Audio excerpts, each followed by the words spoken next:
Capítulo 9. Transhumanismo, la última frontera de control. 9.1. El transhumanismo como nueva religión secular.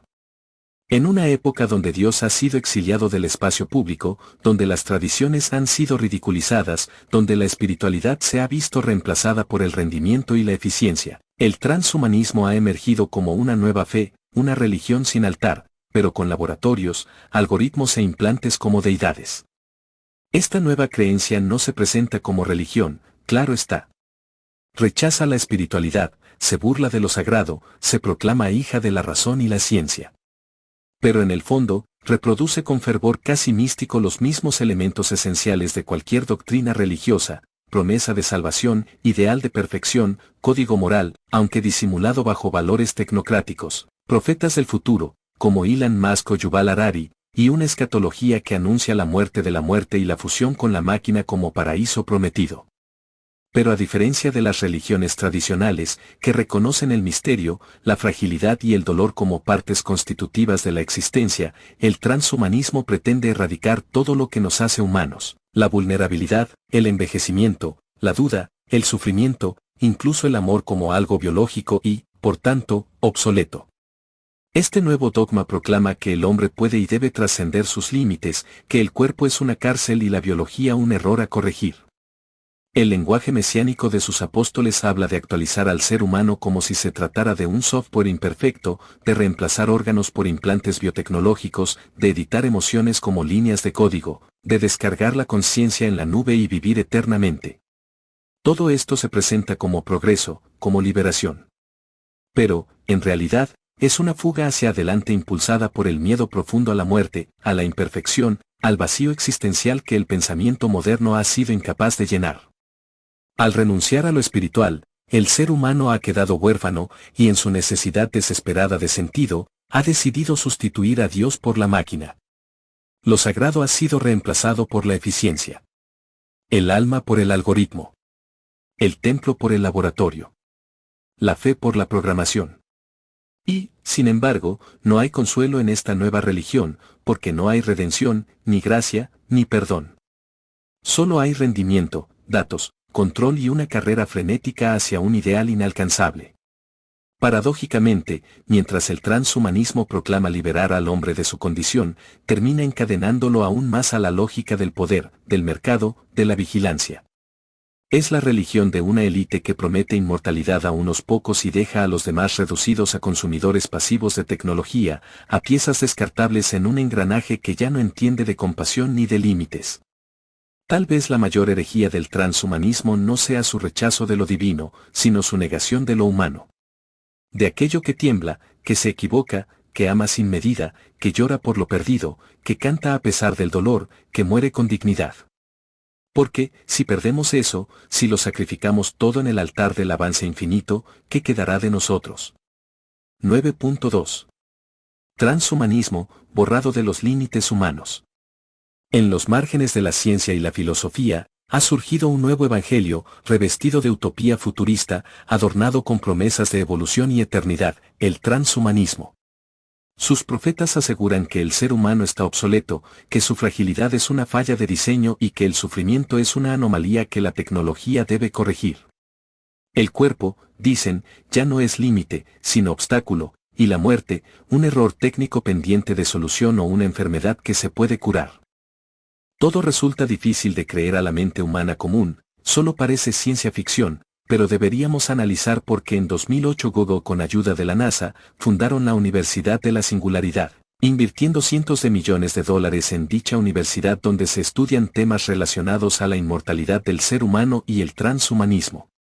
Para profundizar más en este tema se recomienda buscar una entrevista en YouTube que le hace Iñaki Gabilondo a José Luis Cordeiro, cuando ya no esté, hablando de la muerte de la muerte.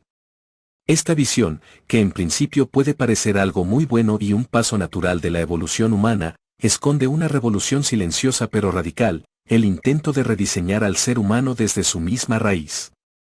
No ya mejorarlo, sino sustituirlo. No ya comprenderlo, sino superarlo. El transhumanismo se presenta como un humanismo 2.0, pero en realidad desmantela los pilares esenciales de lo humano: la vulnerabilidad, el libre pensamiento, el envejecimiento, el dolor, la espiritualidad. Las grandes corporaciones tecnológicas no solo exploran la posibilidad de insertar chips cerebrales o de crear prótesis inteligentes, ya se está modelando la idea de un ser humano híbrido, fusionado con la máquina, conectado a redes neuronales artificiales, capaz de convertirse en software y de vivir más allá del cuerpo en una nube de datos. ¿Pero qué se pierde en ese salto? En la visión transhumanista no se entiende a la vida humana como finita, y en esa finitud reside gran parte de su belleza. Es en el límite donde el amor cobra sentido, donde la compasión se vuelve necesaria, donde la humildad florece. El transhumanismo no busca inmortalidad por amor a la vida, sino por miedo a la muerte, por rechazo al límite, por miedo a la imperfección. Se nos promete que podremos evitar el envejecimiento, mejorar la memoria, eliminar emociones negativas y crear descendencia sin error ni azar. Pero con ello, se pretende borrar el misterio, desaparecer la trascendencia del alma, reemplazar la experiencia por rendimiento y rediseñar la humanidad según los parámetros de lo útil, lo eficiente y lo predecible. En este proyecto de rediseño, los cuerpos reales, con sus arrugas, enfermedades, pasiones y contradicciones, estorban. La carne se vuelve inconveniente. La emoción, una desventaja. La espiritualidad, un rezago. Así, se propaga la idea de que ser plenamente humano es una debilidad. Que llorar es signo de programación defectuosa. Que el amor es una cadena bioquímica corregible. Que la empatía es una función replicable mediante código.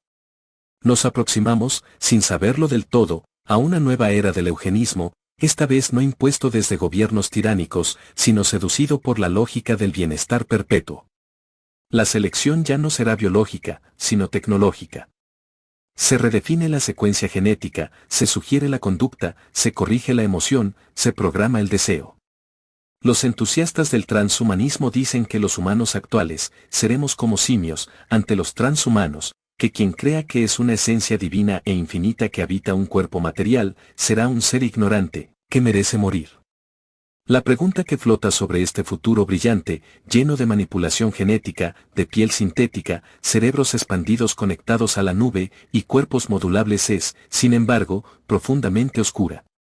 ¿Qué quedará del ser humano cuando todo lo que lo hacía humano haya sido corregido? Porque cuando eliminamos la tristeza, también desactivamos la compasión. Cuando eliminamos el error, perdemos la posibilidad del perdón. Cuando suprimimos el límite, renunciamos al asombro. Y cuando dejamos de morir, perdemos la posibilidad de trascender y quizás también dejamos de evolucionar espiritualmente. El transhumanismo no es solo una posibilidad técnica, es una tentación ideológica. La tentación de escapar de nosotros mismos, de huir de nuestra naturaleza, de reemplazar al hombre por una sombra sin historia ni alma. Y es aquí donde la resistencia humana debe alzar la voz, no contra el avance del conocimiento, sino contra su uso para destruir aquello que nunca debió medirse en bits, la dignidad, el alma, el misterio.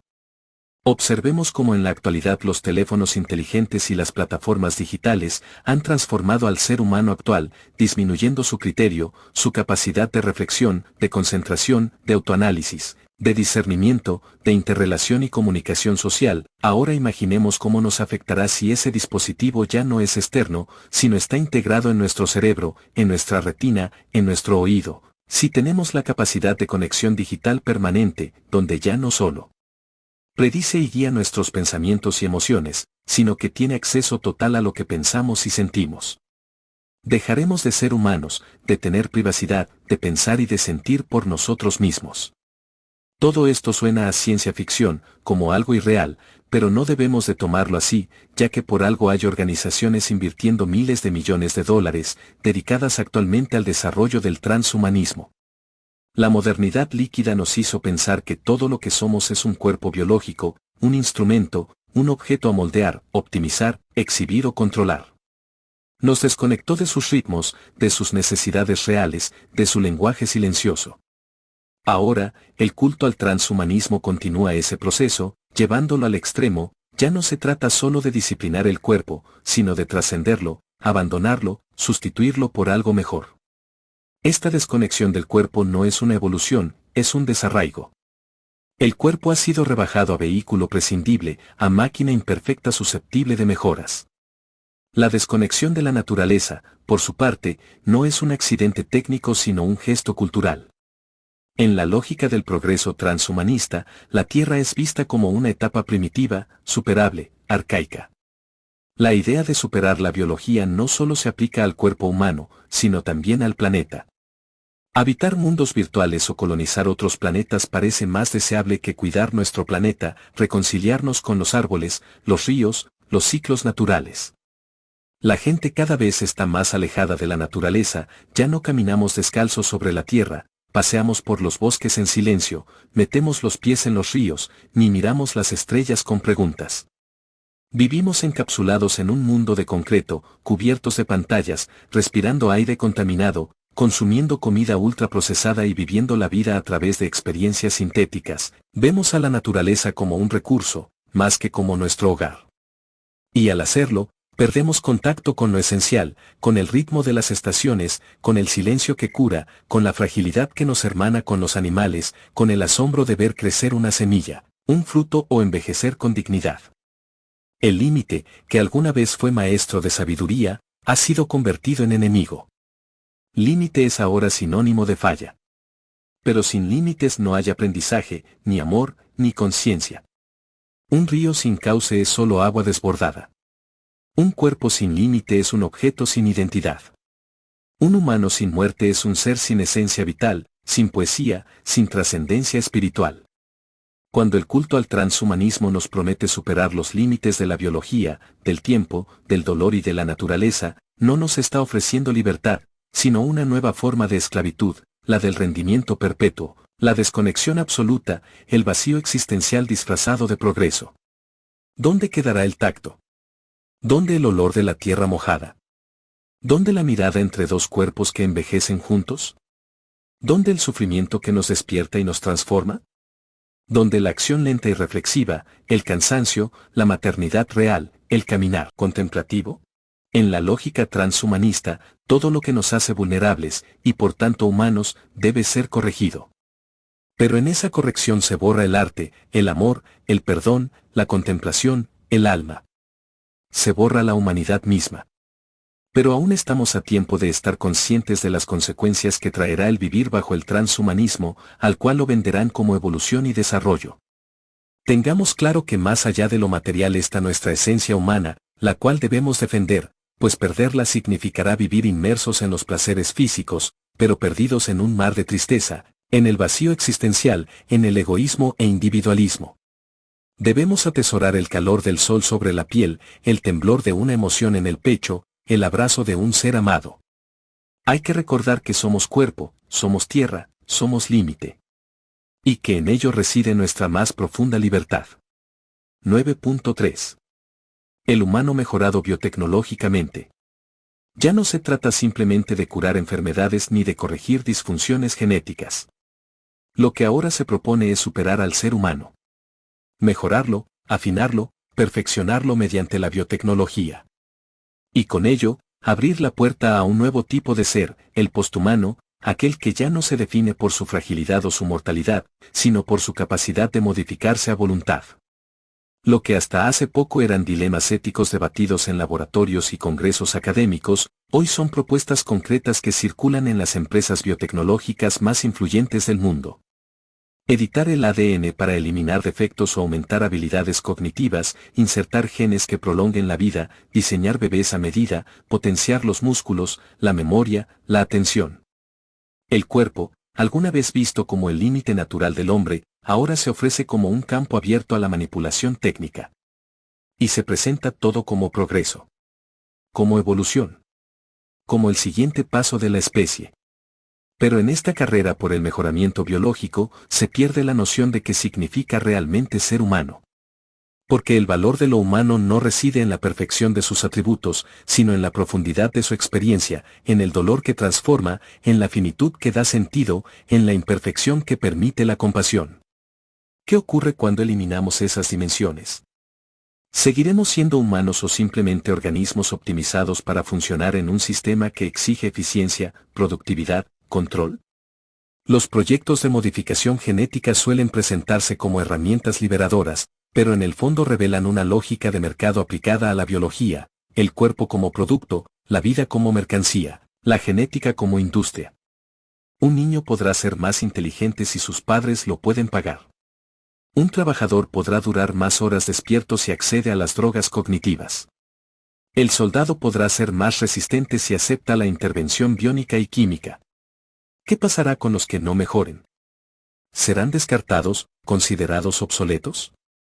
Pues esa promesa de perfección no se repartirá equitativamente.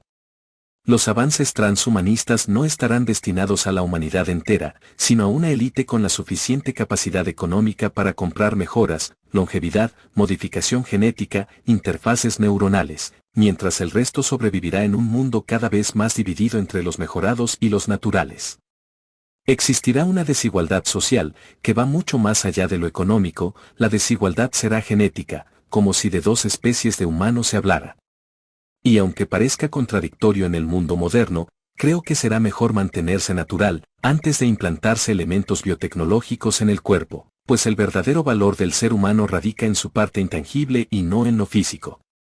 El peligro no está solo en la tecnología, sino en la visión de ser humano que la sustenta, una visión utilitaria, funcional, desarraigada del alma. Ya no somos fines en nosotros mismos, sino herramientas mejorables para objetivos externos. La belleza natural será reemplazada por simetrías diseñadas. El talento será sospechoso si no es mejorado por medios artificiales. La autenticidad se convertirá en desventaja. Y así, bajo el disfraz de la mejora, se gesta una nueva forma de esclavitud, la del cuerpo intervenido, del yo modificado, del sujeto despersonalizado por tecnologías que lo sobrepasan. Lo que antes era identidad, ahora será configuración. Lo que antes era límite, ahora será error técnico. La historia nos ha enseñado que cuando se pierde el respeto por el límite, sobreviene la desmesura. El mito de Ícaro no advertía contra volar, sino contra volar demasiado cerca del sol con alas prestadas. El mejoramiento biotecnológico, sin una ética profunda, corre ese mismo riesgo, convertir la vida en un experimento sin alma. ¿Dónde queda el misterio, el dolor que enseña, la herida que une, la diferencia que enriquece? ¿Queremos realmente un mundo de seres genéticamente superiores o un mundo de humanos profundamente conscientes, empáticos, compasivos, reales? Tal vez el mayor progreso no consista en cambiar nuestros genes, sino en reconocer la dignidad que ya habita en cada célula, en cada error, en cada sombra del alma humana. 9.4. Interconexión del cerebro con la nube. El pensamiento humano, alguna vez visto como el último bastión de la intimidad y la libertad, ha comenzado a ser considerado por algunos como una interfaz ineficiente. ¿Para qué depender de un pensamiento lento, incierto, emocional, si podemos conectarlo directamente a la nube, a las bases de datos, al conocimiento absoluto y ordenado de la inteligencia artificial? Ese es el sueño, o la pesadilla, que se oculta tras el avance de las neurotecnologías, la conexión directa entre el cerebro humano y sistemas computacionales externos. Empresas como Neuralink no ocultan su ambición, fusionar la mente humana con la máquina, permitir que los pensamientos fluyan sin intermediarios hacia pantallas, dispositivos, redes. La conciencia humana reducida a impulsos eléctricos, a datos procesables, a un flujo que puede ser leído, almacenado, compartido, monetizado. Lo que antes era ciencia ficción, hoy se prueba en laboratorios. Electroencefalogramas capaces de predecir decisiones, interfaces cerebro-computadora que permiten controlar prótesis, chips que graban y traducen la actividad neuronal. Todo esto se presenta como una revolución para la medicina y ciertamente puede ofrecer soluciones reales para personas con discapacidades. Pero tras la superficie noble del avance terapéutico, se esconde un objetivo más oscuro: controlar la mente desde la raíz. Una vez que los pensamientos pueden ser codificados, también pueden ser interpretados, intervenidos, manipulados, modificados. ¿Qué ocurre cuando la mente deja de ser un espacio íntimo y se convierte en una plataforma abierta? ¿Quién decide qué se almacena y qué se borra? ¿Qué protección existe para una memoria invadida? ¿Qué libertad sobrevive cuando nuestros pensamientos son susceptibles de programación externa? La interconexión con la nube promete conocimiento ilimitado, velocidad, eficiencia, expansión. Pero lo que no dice es que el precio es la entrega del último refugio de lo humano, el interior. A medida que se borra la frontera entre lo biológico y lo digital, también se disuelve la noción de privacidad, de autenticidad, de pensamiento propio. Ya no seremos individuos que piensan, dudan, sienten, sino nódulos de una red más grande, más inteligente, más controladora. Una red que todo lo ve, todo lo analiza, todo lo predice. ¿Y si esa red decide que nuestras emociones son errores? ¿Que nuestras decisiones son ineficientes? ¿Que nuestro pensamiento debe alinearse a un patrón estadístico global para no fallar? El riesgo es claro, que el pensamiento deje de ser libre porque ya no pertenecerá al individuo, sino al sistema. Que la conciencia se convierta en un espacio vigilado. Que la mente, una vez conquistada, deje de imaginar, de soñar, de resistir. La conexión con la nube es la metáfora perfecta de nuestro tiempo, una promesa de omnisciencia que esconde una entrega absoluta de control. Una utopía tecnológica que, en su núcleo, lleva consigo la semilla de la deshumanización. Quizá la verdadera evolución no consista en unirnos a las máquinas, sino en proteger ese misterio irreductible que somos, ese pensamiento imperfecto pero libre, esa conciencia capaz de revelarse, de amar, de mejorar, de recordar, de olvidar. De ser humana. 9.5. Reconexión con los límites y retorno a la humanidad. Llegados a este punto, solo nos queda una encrucijada, seguir por la ruta del olvido o emprender el regreso a lo esencial. Hemos querido romper todos los límites, trascender el cuerpo, digitalizar la conciencia, construir una existencia sin muerte, sin imperfección, sin error. Pero en ese camino nos hemos alejado de lo que nos constituye. Los límites no son cárceles, son raíces. Nos recuerdan que somos parte de un todo, que no solo estamos hechos de materia, que nuestro tiempo es finito, que nuestras decisiones tienen consecuencias, que no somos dioses, sino parte de Dios, que el concepto que tenemos de Dios es muy limitado, pues no es un señor con barbas blancas que está en alguna parte del cielo, sino que es la energía primigenia consciente, la cual es el origen de todo, de donde surge todo y a la cual regresa todo. Dios no es algo separado de nosotros, sino nosotros somos parte de Dios y al desprendernos de nuestro ego, nuestra personalidad e identidad, nos podemos volver a fundir en Dios. El cuerpo, tan idolatrado en la era de las pantallas, no es un error que corregir. Es la casa del alma, el instrumento del amor, el canal de la experiencia. La naturaleza, tan domesticada y explotada, no es un obstáculo al progreso, sino el templo de lo real. Los vínculos, que la era digital han debilitado, son el verdadero tejido de la vida. El límite, que la ideología transhumanista quiere erradicar, es el escenario donde florece la sabiduría, la humildad y la compasión. Hoy, más que nunca, necesitamos una revolución silenciosa y firme. No contra la tecnología, sino contra su absolutismo. No contra el progreso, sino contra su idolatría. Una revolución que recupere el misterio de estar vivos, la dignidad de ser mortales, la belleza de no saberlo todo, de no tenerlo todo, de no serlo todo. Porque quizás, en esta era de perfección simulada, el acto más radical sea volver a ser humanos. Historia reflexiva. Hemos llegado al umbral donde el ser humano, en su arrogancia disfrazada de progreso, juega a sustituir lo que antes consideraba sagrado, su propio cuerpo, su mente, su esencia. El transhumanismo, presentado como la cúspide de la evolución, no es más que un disfraz sofisticado del viejo anhelo de dominación, esta vez dirigido hacia lo más íntimo, nuestra biología y nuestra conciencia. Pero hay algo aún más sutil que opera en silencio, mientras las masas se fascinan con las promesas de una vida mejorada, más rápida y perfecta. No es necesario implantar chips ni fusionar cuerpos con máquinas para someter al hombre moderno. Basta con ofrecerle comodidad. Así es como se gesta la siguiente trampa, la del bienestar. Un espejismo cuidadosamente construido, donde el confort sustituye al coraje y el placer inmediato al sentido profundo de la existencia. En este nuevo escenario, la lucha ya no es contra un opresor visible, sino contra la adicción invisible a todo lo que nos hace sentir cómodos, distraídos y dóciles. La implantación de la trampa del bienestar no es brusca. Primero, se inocula la necesidad constante de satisfacción, descanso y placer, como si fueran derechos inalienables. Lo que no se dice es que, detrás de esa búsqueda incesante de bienestar, se esconde un nuevo tipo de esclavitud, la incapacidad de tolerar el esfuerzo, el sacrificio y la incomodidad que acompañan a toda verdadera transformación. Nos ofrecen bienes, servicios y experiencias para adormecernos, lo que nos conducirá a ser una humanidad cada vez más desvinculada de su esencia, más maleable, más controlada. Ahora, nos adentramos en el terreno más traicionero de todos, la trampa del bienestar. Allí donde muchos creen haber alcanzado el paraíso, comienza, en realidad, el descenso más sutil hacia la pérdida de la libertad interior. Interior.